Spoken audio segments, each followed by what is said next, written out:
Hello, before we get started on today's edition of the Local Government News Roundup, which is brought to you by the Victorian Local Governance Association, a word about the VLGA's mayoral leadership program, a popular choice for mayors and deputy mayors wanting to ensure they meet the Victorian government's mandatory professional development requirements.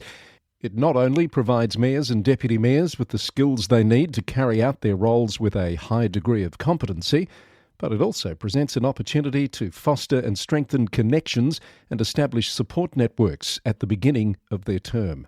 Mayors and deputy mayors have until the end of December to complete this training. Places for the tailored VLGA program, which directly aligns with the mandatory requirements, are limited, so secure your place now before it's too late. And now let's get on with today's edition of the Local Government News Roundup, brought to you by the VLGA with support from Symphony 3.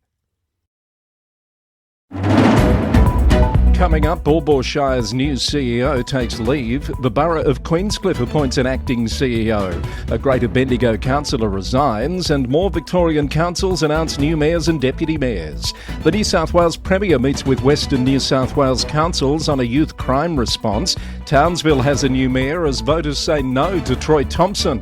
Mount Gambier Council attracts online ridicule, and a $2 million clean-up bill for contaminated FOGO in Western Australia. Hello, I'm Chris Eddy, back with more news from and about councils across Australia and beyond. Also today, a councillor's crusade against illegal dumping. Martin Taylor has literally written the book, and he's here to tell us what he would do to address the increasingly costly issue. The podcast is brought to you by the Victorian Local Governance Association with support from Symphony 3. It's Wednesday the 19th of November. We're back after a short break here on the Roundup with much to catch you up on. The newly appointed Chief Executive of Baw Baw Shire Council has been forced to take unplanned leave after a breast cancer diagnosis. Tilla Bouden will be on leave for the foreseeable future, and acting CEO arrangements have just been announced. In a statement, the council says it fully supports Ms Bouden as she focuses on her health and well-being. She was appointed to the position at Baw Baw in September and was due to commence in the role this week. Former Bayside CEO Mick Cummins has stepped in as acting CEO until mid-December. At the Borough of Queenscliffe, Michael Tudball has been appointed as the acting CEO for a minimum period of 3 months. He'll take up the role on the 1st of December after the departure of Martin Gill, who recently came to terms with the council, ending his employment contract early. And there's been a resignation of a councillor at the City of Greater Bendigo. John McElwraith resigned his position effective immediately, announcing his decision at Monday's council meeting, citing work-related time commitments as the reason. The Mayor, Thomas Prince, and the CEO, Andrew Cooney, have acknowledged Councillor McElwraith's contribution to the city in a statement issued yesterday. As Greater Bendigo has single-member wards, a by-election will be required to fill the extraordinary vacancy, with details to be announced. Let's round up the latest mayoral election results at the City of Borough. A first-time mayor in Councillor Wes Galt, and Shima Ibuki has been elected as the deputy. It's the first time in each of those roles for those councillors. At Mitchell Shire, a second consecutive term as mayor for Councillor John Dougal, joined by Councillor Timothy Hanson in the deputy mayoralty. Warrnambool City Council has gone with stability, continuing with Ben Blaine as mayor. It's a third consecutive term for Councillor Blaine. Matt Walsh joins him as the deputy mayor. At Strathbogie Shire, a bit of a swap there, with Councillor Scott Jeffrey taking on the mayoralty for the first time, stepping up from deputy mayor as Councillor Claire Ewart-Kennedy, who was mayor, steps back into the deputy role. Swan Hill City Council has elected Stuart King as mayor for a third consecutive term. He's also taking on the chair of the Murray River Group of Councils from next month. Councillor Terry Jennings will be the Swan Hill deputy this year. Colac Otway Shire has elected Jason Schramm as mayor, with Phil Howard as deputy mayor. Whittlesea City Council has elected Councillor Laurie Cox as its mayor. Councillor Cox previously served as mayor back in 2018 and is back in the role this year. He takes over from Martin Taylor, my guest, later in today's show. The new deputy mayor of Whittlesea is Councillor Blair Colwell. The City of Casey has re-elected Stephen Cooman as mayor with Michelle Crowther as deputy. Surf Coast Council has elected Libby Stapleton as mayor with Tony Phelps as deputy. Councillor Tony Clark steps up into the mayoralty at Hepburn with Shirley Cornish to serve as deputy.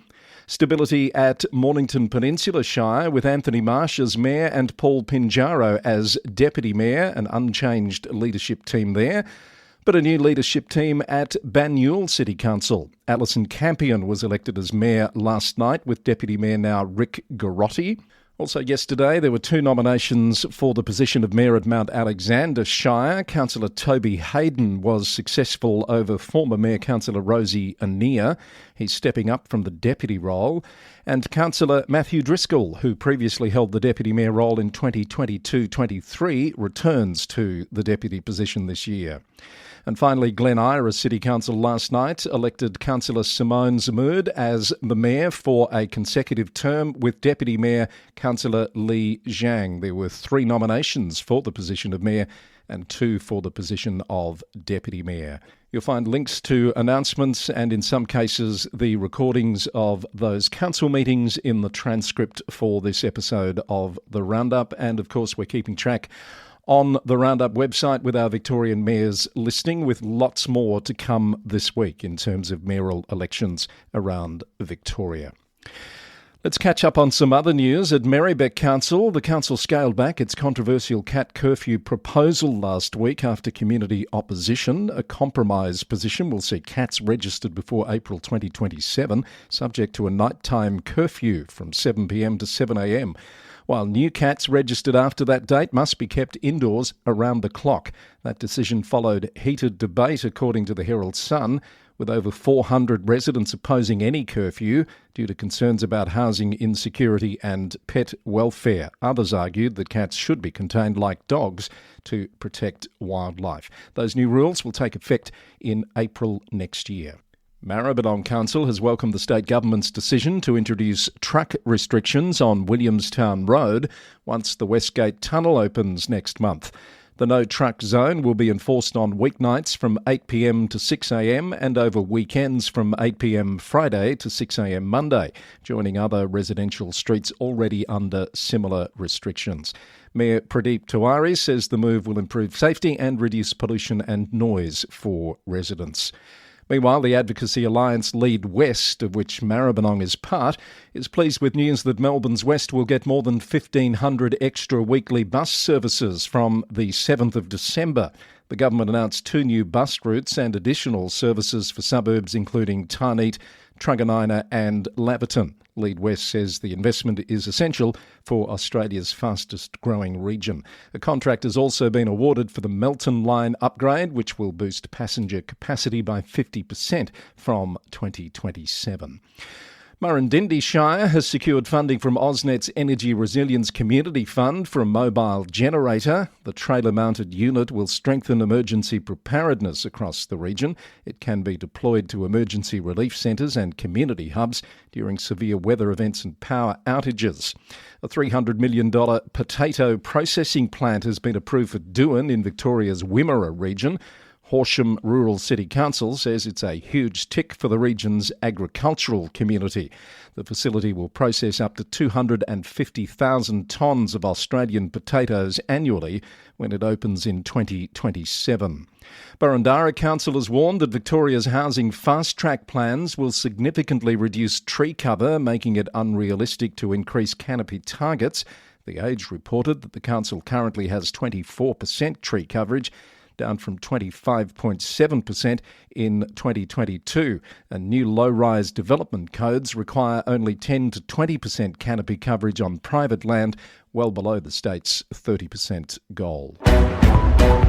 Rounding up more Victorian Council briefs, Benalla is set to get a state-of-the-art pump track at Faulkner Drive, with World Trail Proprietary Limited designing and building the $1.42 million facility funded by the Victorian Government and the Council. The City of Melbourne has expanded its citywide 15-minute free parking initiative through the Easy Park app to all metered street parking bays. Additionally, old P5, P10 and P15 signs are being replaced with no parking signs that allow 2-minute pick-up and drop-off stops within 3 metres of the vehicle. And Mitchell Shire Council's new 4-bin curbside collection service has diverted over 55% of household waste from landfill in its first 6 months, and contamination rates have dropped significantly from 12.4% to 3.5%. This is the Local Government News Roundup, episode number 518 for Wednesday the 19th of November. Lots of news to catch up on as we missed an episode on Monday, but there's more news on our website. If you'd like to keep up to date, head to lgnewsroundup.com. Our podcast is brought to you by the Victorian Local Governance Association, getting ready to deliver its mayoral leadership program as those elections continue at a pace around the state. And we receive support for the podcast with much gratitude from Symphony 3, their smart glue platform, now available on the worldwide AWS marketplace, helping councils provide simple, connected customer experiences. Our New South Wales report now, and the Premier of the state, Chris Minns, has met with councils from Walgett, Brewarrina, Coonamble and Bourke to discuss responses to youth crime in Western New South Wales. The Premier has committed to the state government funding youth programs over Christmas, a review of all youth service funding across the region, and exploration of on-country residential diversion programs. Walgett Shire Mayor Jason Ramien praised the Premier's genuine engagement and understanding of regional challenges. The Premier's department will lead the funding review with input from local councils to identify service gaps and failures. Ku-ring-gai Council's alternative housing plan has been approved by the New South Wales Government following more than 12 months of consultation and planning. The Council's plan offers an alternative to the state's transport-oriented development policy, which would have seen over 20,000 new dwellings built near 4 train stations. The approved plan delivers the same number of homes while protecting heritage buildings and preserving tree canopy in the affected suburbs. Mayor Christine Kay says the plan has been substantively accepted after detailed consideration by the Department of Housing, Planning and Infrastructure. The council will further consider the gazettal at next Tuesday's meeting, along with a report on its legal action against the government. An application to stop construction work at the Orange Regional Sporting Precinct has been dismissed by the federal government's Heritage Department. The application was lodged under Aboriginal heritage protection laws, claiming the area was significant under Aboriginal tradition. Orange City Council says it undertook extensive consultation with the Orange Local Aboriginal Land Council and Indigenous elders during the approval process. Mayor Tony Melito said the decision supports the work that the council put into the project before construction began. The New South Wales Electoral Commission has scheduled a countback election for Tuesday the 9th of December to fill the Shoalhaven City Council vacancy left by Jason Cox's resignation. The process will use preference data from the September 2024 election, with candidate applications open from the 24th of November to the 4th of December and no requirement for residents to vote again. Coffs Harbour City Council has unanimously voted to protect the Clarence Coffs regional water catchment from mineral exploration and mining. The Clarence Catchment Alliance has welcomed the decision as a no-brainer, given the area is in one of New South Wales's highest flood risk zones, according to the Clarence Valley News. Councils are calling on the New South Wales Government to stop fast-tracked blanket approvals for mineral exploration in flood-prone water catchments. Both Clarence Valley and Coffs Harbour councils are now pushing for legislative reform to ban mining exploration in the catchment. Ballina Shire Council is facing growing opposition to a special rate variation that would increase rates by more than 26% over 5 years, according to the Ballina News Daily. Former councillor Jeff Johnson and aged care worker Pip Carter say the rise will hurt struggling residents and small businesses already dealing with cost of living pressures. Critics claim council's consultation is biased, with no option to oppose the increase without nominating service cuts. All 10 sitting councillors have voted to progress the proposal, and a controversial rate rise proposal by Hawkesbury City Council was facing strong community opposition ahead of a crucial vote last night. The council was set to decide whether to proceed with an SRV that's drawn fierce criticism from residents, according to the Hawkesbury Gazette.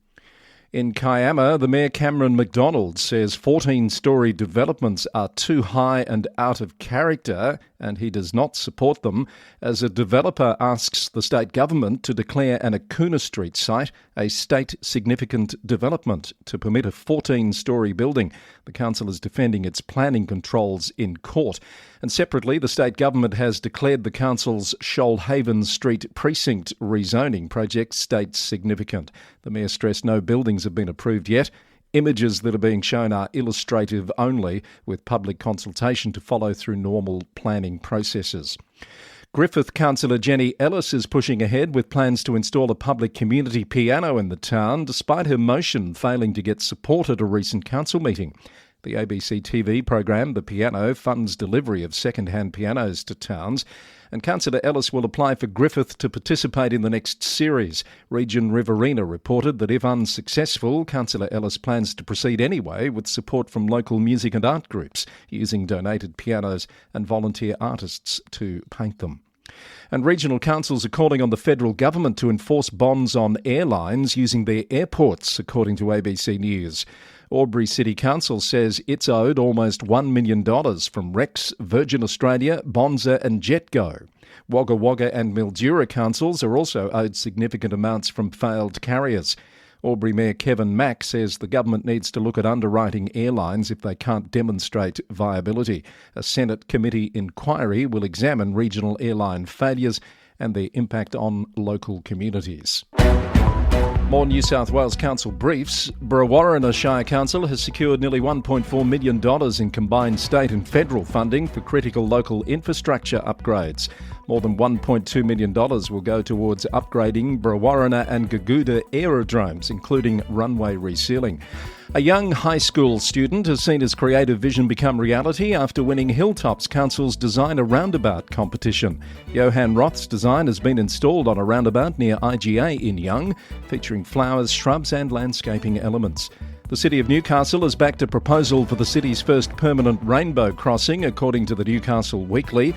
It will be installed at intersections on Beaumont Street in Hamilton, marking a significant shift from 12 years ago when council crews removed chalked rainbow crossings. And Warren Shire Council has completed 3 new electric vehicle charging stations across the region. The 22 kilowatt chargers are now operational, jointly funded by council and the Australian government. Let's head to Queensland now, where Townsville has a new mayor. Former Katter's Australian Party MP Nick Demetto has declared victory in the by-election with a very strong vote of more than 61% in early counts. Premier David Crisafulli congratulated Demetto and said the government looks forward to working with him, while Acting Mayor Anne-Marie Graney conceded. Former Mayor Troy Thompson, under a still-to-be-released CCC report into his credentials, had about 6% of the vote and says the community should hold leadership to high standards. About 40% of postal ballots are yet to be received, with counting to continue ahead of an expected formal declaration by the Electoral Commission. More on that from ABC News. Redlands City Council's General Manager of Organisational Services, Amanda Pafumi, has resigned, marking the 8th senior executive to leave in just 16 months.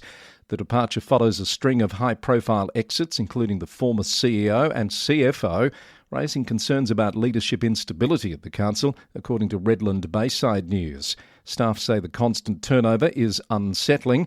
The resignations come amid escalating tensions, with the Mayor Joss Mitchell currently pursuing legal action against another senior council executive. Meanwhile, the local government minister Anne Ley has rejected a petition with nearly 1,500 signatures calling for Redlands City Council to be dismissed, stating the situation does not meet the legal threshold for dismissal under the Local Government Act. While declining to intervene, the minister has committed to closely monitoring the council and providing governance support to address community concerns about alleged dysfunction. Fraser Coast Regional Council has temporarily shut down its Merri-bek Customer Service Centre after asbestos was detected in dust from construction work above the office.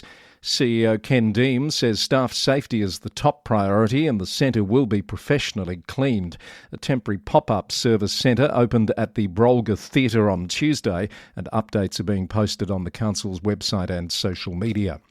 The Gold Coast Bulletin reports that Gold Coast Council has put the brakes on plans to relocate its chambers from Evandale to Bundall amid growing budget concerns. Mayor Tom Tate says the shovel-ready project has been paused to ensure community projects are delivered strategically. The move would have freed up the Hota precinct for cultural expansion, including a proposed lyric theatre.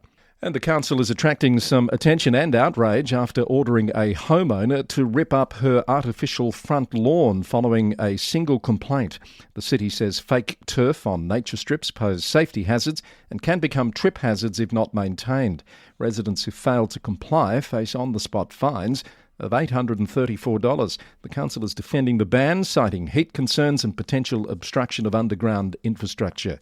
New Verge guidelines are now being developed to clarify what's acceptable on nature strips.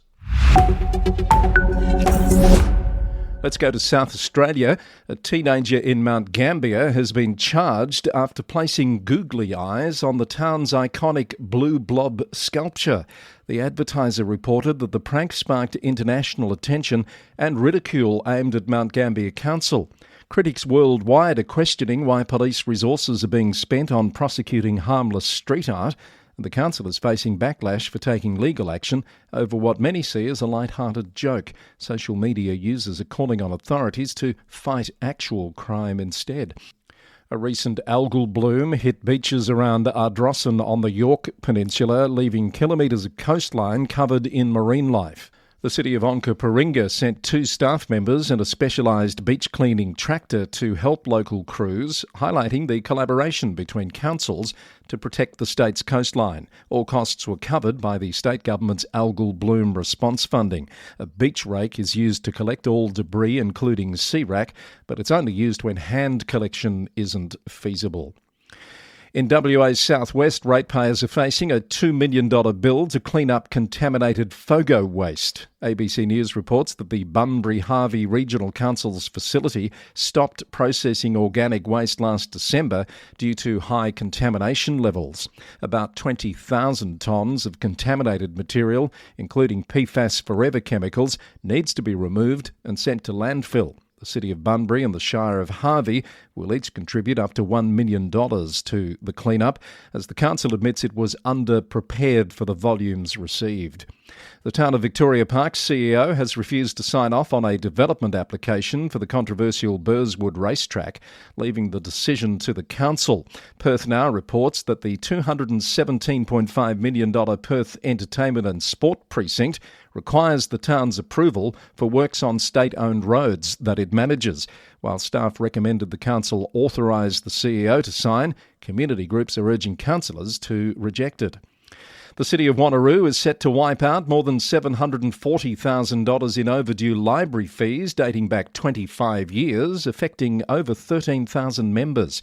Perth Now reports the move comes as part of a trial to abolish all library fees, aimed at breaking down barriers and encouraging greater community access to library services. And the PM and his cabinet, along with Premier Roger Cook, have visited the city of Bunbury for a meeting in the council chambers, where they praised the city's natural environment, vibrant community and energy transition efforts. The council has expressed gratitude for the opportunity to strengthen government relationships and engage in dialogue for the city's betterment. Still to come, this week's edition of Roundup Extra. Martin Taylor joins me soon to talk about his crusade against illegal dumping and some other Whittlesea-related matters. But first off, let's have our global report. In the UK, 3 Leeds City Council Planning Department staff arrested in a corruption investigation have been released without charge and returned to work. BBC News reported that 10 people remain under investigation from a total of 13 arrests made since December 2024. A family court judge has expressed concern after a council agreed to pay £289,000 for a teenager's 17-week specialist placement. Liverpool Family Court heard the child involved in organised crime and at risk of exploitation would benefit enormously from the outdoor activity centre placement. The judge said local authorities are at the mercy of the private sector due to a lack of suitable accommodation. BBC News reported the placement costs £17,000 per week, which the judge described as astronomical. From The Guardian, news that 2/3 of English councils haven't prosecuted a single landlord in 3 years, despite receiving 300,000 complaints from tenants about unfit homes. Fewer than 2% of tenant complaints led to formal enforcement, with councils prosecuting just 640 landlords between 2022 and 2024. Nearly half of local authorities didn't fine a landlord during that period. In news from California, Los Angeles City Council has voted 12-1 to urge transportation officials to abandon a $500 million gondola linking Dodger Stadium to Union Station. ESPN reports that critics say a study shows it would do little to reduce traffic, while supporters claim it would ease congestion for fans. Mayor Karen Bass, who has previously supported the project, must now decide whether to sign off on the council's resolution.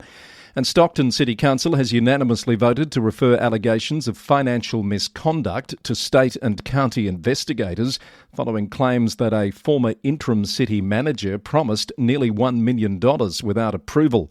Stocktonia.org reported that Vice Mayor Jason Lee has escalated the matter by requesting a state audit, citing concerns over fiscal stability and control failures. The council also voted to create a committee to investigate Lee himself, a move that he's calling a political witch hunt. In Canada, Ottawa is moving ahead with its proposed bubble zone bylaw despite new federal anti-hate legislation. The bylaw would prohibit protests within a certain distance of schools, places of worship and other vulnerable infrastructure. Council directed staff to develop the bylaw within 9 months. Regina City Council is looking to amend zoning bylaws to allow manufactured homes across residential neighbourhoods. That move is part of efforts to address housing availability in the city. And Toronto City Hall has raised the Palestinian flag for the first time this week, marking the 37th anniversary of the Palestinian Declaration of Independence. That move came after an Ontario court dismissed an injunction request from a Jewish advocacy group that argued the flag has been associated with violence. And our final stop on the Global Report is in Japan, where the mayor of Tomari village in Hokkaido has announced plans to approve the restart of the number 3 reactor at the Tomari nuclear power plant, making it the first among 5 local governments to respond to central government's restart request. Mayor Tetsunori Takahashi cited village assembly approval and broad resident support as key factors in the decision. The restart now awaits consent from 3 neighbouring municipalities and Hokkaido Prefecture, with local assemblies already showing support through petitions from economic organisations, according to the Japan Times. My guest today on Roundup Extra is Martin Taylor, a councillor at the City of Whittlesea, just finished up a mayoral term, and wow, one of the more interesting mayoral terms, I think, for anyone who had the role this year. Martin, thanks for talking to us and welcome to the Roundup. Thanks very much, Chris. Looking forward to it. As we record this, you're almost to the end of your mayoral term. As it goes out, I believe it'll be the morning after the mayoral election, and you're not putting your hand up, so we can sort of ask you for some reflections now that your mayoral term has finished. Did you feel like you were getting more than you bargained for early in the year when you stepped into the role? Look, I'm in no doubt, Chris, that I walked in and our council had certain challenges, but those challenges were effectively dealt with, and we have a good council in the councillors that we have at the moment. So, yes, we still had the Commission of Inquiry issues that we're working through, and there were, as you know, 17 recommendations. Of those 17 recommendations, however, 13 were for government and only 4 relevant to our council. And I've been dealing with those 4 with the rest of the councillors at the moment, and we're effectively getting through those. So it's been a great thing. We've done some really good results. And, of course, one of the major results is I've been able to focus on to crime in our area, roads and issues going on in our area, and, of course, focusing on illegal rubbish dumping, and then being accepted to give that to appear before the Waste Australia conference as a specialist and provide that information in relation to illegal rubbish dumping. And, of course, on a private note, I wrote a book, which I hope to publish and put out shortly to all councils and people of interest. There's been a lot of interest already, and a lot of people have approached me about it. Yeah, that was sort of the catalyst for wanting to chat to you. We'll come to the crime and the illegal dumping in just a moment. But it occurs to me, and I've heard you say something similar, Martin, with your background and that commission of inquiry issue and all of those things that were swirling around, some of them legal in nature, that perhaps the timing was good for someone with your background as a lawyer and a former police officer. You can just imagine a community person who'd put their hand up and became mayor dealing with that without that sort of background. It would be quite challenging. Yeah, well, look, and I imagine it would have been coming from the Crime Commission. I was a senior counsel assisting, and I probably did over 1,000 commission of inquiry, coercive examinations in the past. So I was very comfortable when I walked in and knew exactly what was going on. But also, there's the issue in relation to the evidence around that and the admissibility of the evidence and the discussions that were coming up. So again, I was very comfortable in being able to deal with that and actually had a pretty significant impact on it. Given all that background and that interest that you clearly have, particularly in the impacts on community of crime, dumping, etc., why have you only just become a councillor now? Have you tried to be elected before this current term? No, well, Chris, being a member of the Australian Criminal Intelligence Commission, which is the third intelligence agency in Australia, you couldn't be a member of council. Right. Right, they wouldn't allow you. And the same, you couldn't be a member of parliament. You would have had to have left. And the issue was right before council election stood, I went and spoke to them, said, thanks very much. I'm going to move on now. And I moved on with some help from them, if you know what I mean. Yes. And stood immediately for council. And as a result, was successful in being elected into council. So it's been great. Bringing all those skills into council has been terrific. So you're part of that club, first time running, first time elected. You know, some people try many times. I think the new mayor of, it might be Bendigo, tried, I think, 3 times before being ultimately successful in being elected to council. So reflections on the term as mayor, is it something that you do again, knowing that you didn't put your hand up this time around? Absolutely. And there are a lot of issues that are still in play that we need to deal with. So the new mayor and deputy mayoral leadership team, I did say that I would put my hand up for the deputy mayor in order to assist the mayor with the transition. We really need handover processes. I'm not sure why council don't do those, but notwithstanding, it's very important in relation to what we've been achieving this year. And I think it's time too, and I've suggested that those people who want to be mayor start coming on board now during this term and start getting involved actively to build up those skills and competencies that you would need to be an effective mayor. Yeah. Elephant in the room, Councillor McClendon sat out for 6 months or more while that inquiry happened, now back in the fold. Are you confident that as a team of councillors you can pull all of that behind you and work effectively going forward for the remaining 3 years of the term? I'd have to say, since he's been back, we have been actually undertaking that. I've had a talk to him as well. And at this stage, everything appears to be working very, very well. Certainly the introduction of the monitor, who's very experienced, has had an impact in relation to the way that council operations in discussions of councillor-only time and those kinds of issues have been worked through very effectively. So that's been a strong influence. So yes, at this stage, I think the people of the city of Whittlesea can continue to be assured that their council's got their act together and we're moving forward quite significantly. Excellent. Good to hear. And as someone with a past connection to Whittlesea, I'm particularly pleased to hear that sort of sentiment coming from you. Let's talk illegal dumping. We can say you've literally written the book on this. We haven't seen the book yet, but why is this such an issue for you that you'd put pen to paper in this way? Look, it came about in a couple of ways, Chris. I think what actually happened is when I first started as a councillor, I started seeing the significance of what was occurring. I started seeing from my previous experience, you got to remember up until Saturday, 3 weeks ago, I was a major in the Australian Army Reserve and retired after 27 years. So I've deployed 3 times. So I brought all that experience to council as well. But sort of looking at it as an investigator, looking at it as a barrister and solicitor, and looking at it from a context of the Crime Commission, I started identifying a lot of issues that was going on. I went to the CEO, requested permission to go out in the field with the new newly established Waste Management Task Force, and I did. And then I got to see what they were doing in the field. And then from that, I was able to overlay the other experiences I've had and then come up with the book in relation to the development for councils for a Waste Management Task Force. Now, we know that Hume's got one. Whittlesea's got one, is operating very effectively. Other councils need to start looking at it. So the book sort of overlays those issues. And in relation to the book, Chris, I just want to say I'm speaking to it in my personal context, not as a member of council. Sure. as the mayor. But notwithstanding that, this book not only looks at some of the issues that we needed, but some of the law reform issues. So what I did was I put up a notice of motion. I put it to council about 6 weeks ago in relation to law reform issues around the infringement notice issues that we have. And that went through. Subsequently, wrote a letter to various members, including spoke to the Minister for Local Government and sent them off to members of Parliament in relation to those issues. And then I noticed a week ago the Allen government's picked up the law reform issues and is actually running with it. So that's a success story that we've been able to put out. But there's other law reform issues that we need. And what I've done is I've taken the issue about current technology that law enforcement and other aspects have. I've looked at the issues of AI technology and the development of those.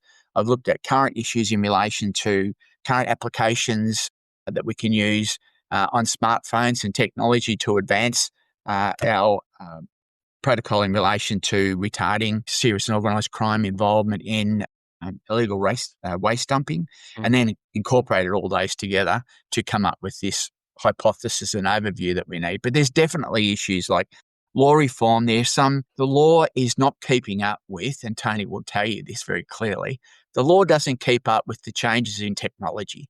Yeah. And the issue, and that's one of the issues we need to do. And of course, one of the biggest things we've got going at the moment is that of AI and AI utilisation in relation to advances of investigations in the legal rubbish dumping, which would significantly retard, no doubt, the incidence of serious and incidence of illegal rubbish dumping within the municipality of the City of Whittlesea. Yeah. Martin, did I understand you correctly? I heard you use the words organised crime and waste dumping in the same sentence. That's not a connection I've heard much about before, but are you suggesting there's something more nefarious at play with some of this waste dumping? I think what we've got here, yes, I am. And I mentioned it at the Crime Expo where I was part of that expert panel and just got inundated with people that were there raising questions. And in fact, got a lot of questions. The City of Whittlesea answered all of them bar half of one question. And then afterwards, for the next hour and a half, was approached by various people in relation to these issues. And they were coming up and speaking to me about concepts I was identifying. So, look, in this regard, I'm in no doubt that illegal waste dumping occurs from the mum and dads are probably struggling a little bit in relation to paying for the trailer load down the tip, which is not all council's fault, by the way, as you know. And then we've got those waste constructing people that are dumping asbestos. I've been out there and I've seen bio waste also being dumped out there. And then I see aspects of serious and organised crime that are involved in that as well. So it's a large money-making exercise when you look at it from a corporate perspective from that serious and organised crime. Right. And I have had conversations, and I've seen it as a result of my previous background as well, the characteristics that stand out, which is why we need the law reform moving forward, because that's what will counter every issue about serious and organised crime and illegal waste dumping. We know for a fact, Chris, that some of the mums and dads, those first-time offenders that get picked up, and our waste management people, our task force is pretty spot on in relation to what they do and identifying them, and they get an infringement notice. We know the vast majority of those people do not reoffend. Yeah. So they'll do it once, they'll get their infringement notice, they've learned. We've put signage and issues up that we've, proactive issues that we look at with our surveillance camera installations and number plate recognition and so on. And that's all having an effect as well. And we find those people don't reoffend. It's more the hardened people, the more serious people, the construction entities and companies, and of course, serious and organised crime. So you've started sharing some of your recommendations through things like LinkedIn posts. I've sent at least one of those, and I know the book's on the way. How do you respond to those suggestions? And I've spoken to CEOs and mayors from some of the more peri-urban or fringe council areas that say the more metro cities get tough on this issue, the further out the problem gets pushed. Do your recommendations deal with that in any way? Yeah, in fact, they do, Chris. And I've actually spoken to the mayors of both Mitchell Shire and of Hume. And I've indicated to them, I said, look, the concepts that are coming up in the book, if they're being implemented, and in actual fact, the issues also that the City of Whittlesea are implementing now with its waste management task force, which is very effective. What's happening is there is a reduction that we're identifying in the incidence of illegal waste dumping. But that reduction doesn't mean it doesn't happen. It just means it's been pushed into other shires and other municipalities. And I think that's the issue that we need to be mindful of. This is why my belief is that we need a broad generic concept that's going to be adopted by all councils. And then that way what you'll do is you'll retard that aspect of illegal rubbish dumping. Otherwise, it will push it out into another municipality. It might be Whittlesea. It'll be one of the neighbouring municipalities. And so what we need to do is all work together to ensure that that doesn't occur. So I think... Are you able to comment on suggestion that I heard that you're really ruffling some feathers when you start to talk about organised crime and being tough here, that perhaps there's been a bit of pushback that you've felt? Look, I think what it is people are fearful of facing the reality of what we're facing now currently. And we see people like the City of Whittlesea who are mobilising volunteer groups to clean up state roads because they're not council jurisdiction. And they're bringing trailers and council assisting them with enabling, in some cases, all the significant tyres and stuff they're collecting to be able to be removed at no cost. But notwithstanding that, communities are now escalating and getting involved in cleaning up their communities as well from illegal waste. And I think the issue here is people understand that it's there. They understand that there's a broad range of offending that occurs. And I think the upper range, which is what we're seeing occurs fairly significantly, more so is what concerns them. And I think we had a situation going back about 3 or 4 weeks ago, Chris, where we actually had a truck. It was probably a 4 or 5 tonne truck. It was up the back of Burke somewhere. I'm not sure exactly where it was, but I saw the photos. And it got bogged trying to dump this whole truckload of illegal waste dumping. And a member of the public actually had come along this vacant road at the back of the bush area there and identified it and reported it. So they were unable to get the truck out. Matt actually gone to get assistance, and the truck full of illegal waste dumping that was about to be dumped was identified. And when they got back, it was, "Hello, Merry Christmas, happy to meet you." Yeah. So it was interesting issues in relation to those. Indeed. All right. When can we expect to see the book, and how will people be able to access it? Okay, so it's going to be sold through Amazon. I imagine I'm just waiting to finish off all the issues with my mayoral term and focus on that effectively first. Once I go back to being the councillor for the South Morang ward, I will then focus on completing the book. The book's probably in this regard probably 90% finished. And the reason why I effectively wrote it was in order to deal with the issues that we're facing, but I needed to walk into that Waste Expo with Waste Australia being absolutely on top of the game about what was going on. And that's exactly what happened. And that was the reason why I wrote it. Well, I think it's an interesting way to put a spotlight on an issue that more and more people are becoming concerned about. So all credit to you. Look forward to seeing that come out. I hope it's a success. I hope it manages to actually influence some change in the right direction on these issues that you've obviously become very passionate about. Thanks, Chris. I appreciate that. Someone actually said to me the other day, they asked me, why are you doing this? And nothing's going to change. And I said, well, if you had that perspective, mate, penicillin wouldn't have been invented, aspirin wouldn't have been invented, and we wouldn't have the electric light bulb. Someone's got to come out with these ideas, push the umbrella, evaluate, test, apply, and see what happens. And eventually we'll get there. Yeah. And that's what I've done. Thanks for your time. All the best. And hopefully we can talk again. Thanks very much, Chris. I look forward to it. Have a great day. And that's our show for today. There's much more news on the website at lgnewsroundup.com, and you'll also find a transcript to this episode in your podcast player. This was episode number 518, recorded on the morning of Wednesday, the 19th of November, 2025. Comments and feedback welcome at lgweeklynews@gmail.com, including your news tips. The podcast is brought to you by the Victorian Local Governance Association, the national broadcaster on all things local government, and we receive support from Symphony 3, simple, connected customer experiences through their Smart Glue platform. The Local Government News Roundup is recorded in the city of Greater Geelong, Victoria, on the land of the Wadawurrung people of the Kulin Nation. Our next episode will be on Friday. Until then, thanks for listening, and bye for now.